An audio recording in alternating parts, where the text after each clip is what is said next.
Hey guys, welcome to my channel Unknown to Known R মই কাবেৰী আমি আছো হাফলঙতেই আজি আমি যাম এথনিক ভিলেজলৈকে তাতে ধুনীয়া ধুনীয়া দৃশ্য আছে আপোনালোকক দেখুৱাব মই সম্পূৰ্ণ চেষ্টা কৰিম তাৰ বাবে এই ভিডিঅটো সম্পূৰ্ণ চাব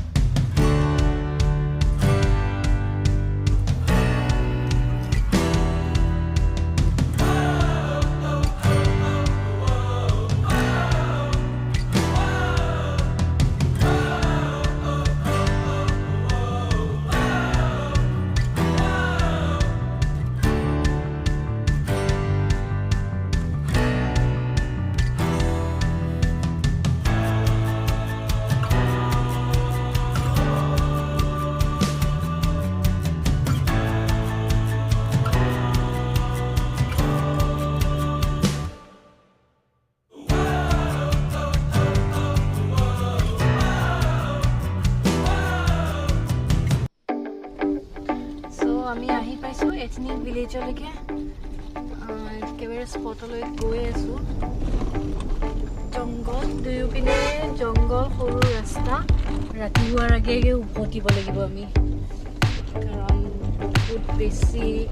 জংগল আমি আহি পালো এথনিক ভিলেজলৈকে আৰু এইটো নামটো ভিলেজ হয় গাঁও কিন্তু ইয়াত তেনেকৈ মানুহ নাথাকে মিউজিয়াম বা কিবা এটা বনাই ৰাখিছে আমি গৈ আছোঁ ভিতৰলৈকে ইয়াৰে ভিতৰত আপোনালোকে দেখিব বিভিন্ন ধৰণৰ ট্ৰাইবছবোৰ ইহঁতৰ ঘৰবোৰৰ ডেম'বোৰ আছে সেইবোৰ দেখুৱাম আপোনালোকক আহক আমি ভিতৰলৈকে সোমাই যাওঁ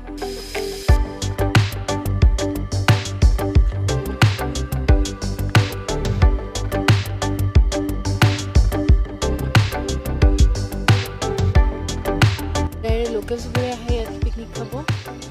আৰু ইয়াতে বহুত কেইটা হাট বনোৱা আছে য'ত বহি আপুনি আপোনাৰ পিকনিক এনজয় কৰিব পাৰে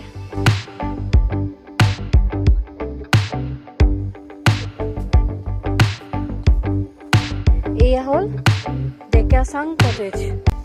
ইয়াৰ ভিতৰলৈকে যাব পাৰি চাগে এইটো হ'ল পাকঘৰ তেওঁলোকৰ এনেকুৱা ধৰণৰ থাকে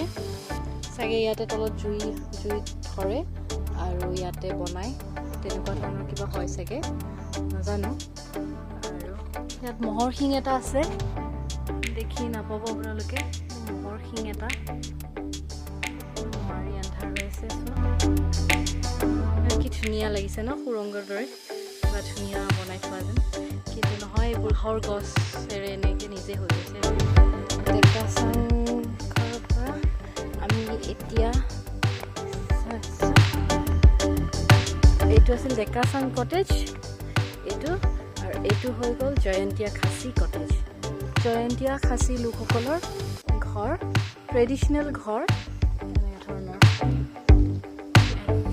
এইটো হ'ল ডিমাচা কটেজ আৰু এইটো হ'ল ডেকাচাং কটেজ আমি ভিতৰলৈকে যাব নোৱাৰোঁ কিন্তু ইয়ালৈকে যাব পাৰিম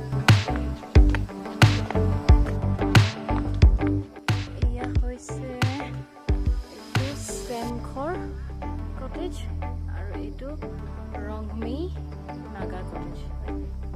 আচ্ছা এওঁলোকৰ মানে কাঠেৰে সজোৱা থাকে একেবাৰে এন্ধাৰ আৰু মোৰ ভিতৰলৈকে যাবলৈ ভয় লাগিছে চ' ভিতৰলৈকে নাযাওঁ আন্ধাৰ হোৱাৰ আগে আগে আমি ইয়াৰ পৰা ওলাবও লাগিব সেইকাৰণে আপোনালোকক সোনকালকৈ অলপ দেখুৱাই দিওঁ এয়া হ'ল বেইটেই ট্ৰাইবৰ কটেজ আৰু এটা আছে বেইটেই কটেজ এয়া হ'ল বেইটেই কটেজ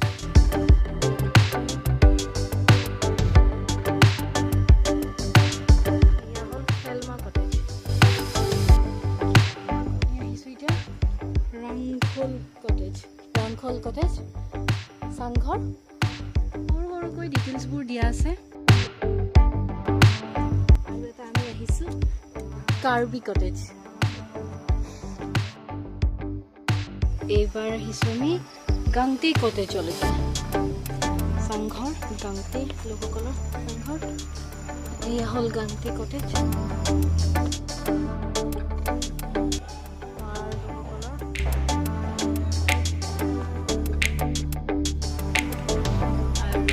এয়া হৈছে কুকি কটেজ কুকি লোকসকলৰ কুকি কটেজ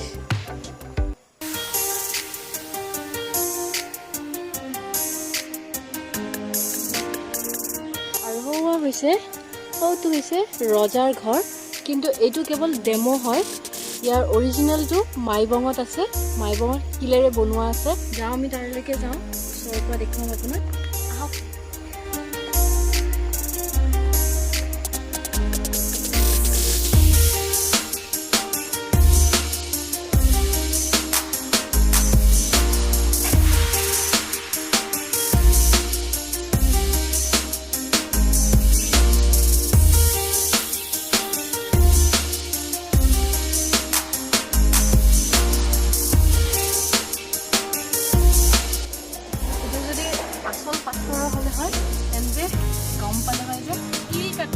ৰজাৰ ঘৰ এনেদৰে নিৰ্মাণ কৰিছিলে আৰু ইয়াতে আছে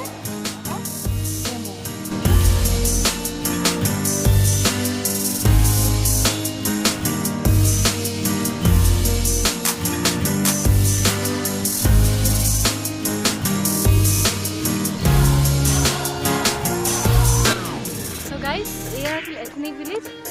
আৰু এতিয়া আমি ইয়াৰ পৰা ওলাই আছো যেহেতু ৰাস্তা বিৰাট আন্ধাৰ আৰু গছ গছনিৰ মাজেৰে যাব লাগিব সেইকাৰণে বেছি দেৰি নকৰোঁ দুখৰ হৈ থাকোঁতে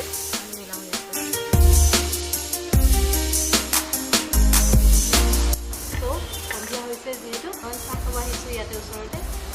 চাহ তাহ খাই কেনে আকৌ ঘৰলৈকে যাম আহি গ'ল আমাৰ ৰাস্তা আমি এতিয়া খাব লৈছোঁ হাফলঙৰ ম'ম' টেষ্টি টেষ্টি ম'ম' খাওঁ টেষ্ট কৰি খাই লওঁ দেই খাই লওঁ নহ'লে ভোক লাগি থাকিব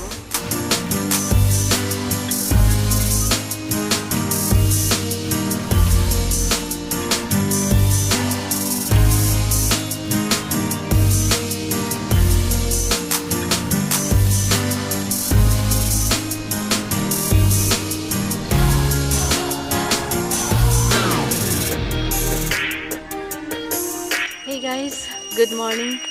আজি আমি হাফলঙৰ পৰা গুৱাহাটীলৈ গৈ আছোঁ ৰাস্তাত আছোঁ আমি এতিয়া ৰাস্তাৰ ওচৰতে ইয়াতে কেইখনমান দোকান আছে লোকেলছ দোকান দেখুৱাম আপোনাক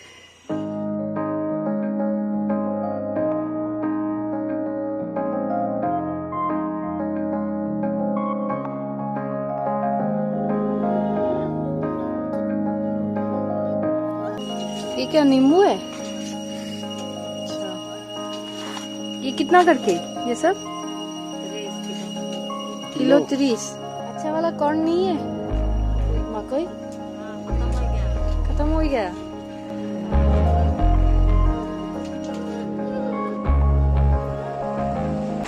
यार साइज सब साइज यार लोकल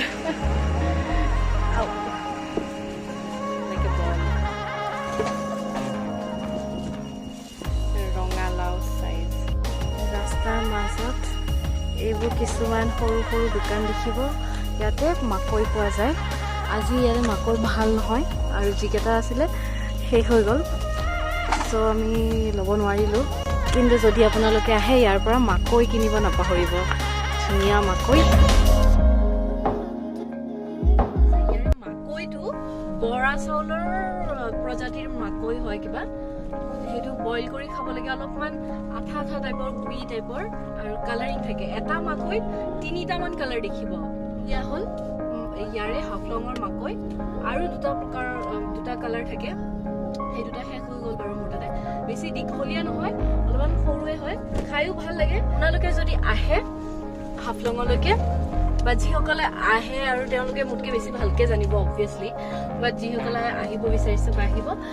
তেওঁলোকক কৈছোঁ যদি আপোনালোকে আহে এনেকৈ বাই ৰোড তেনেহ'লে ৰাস্তাত মাকৈ কিনিব নাপাহৰিব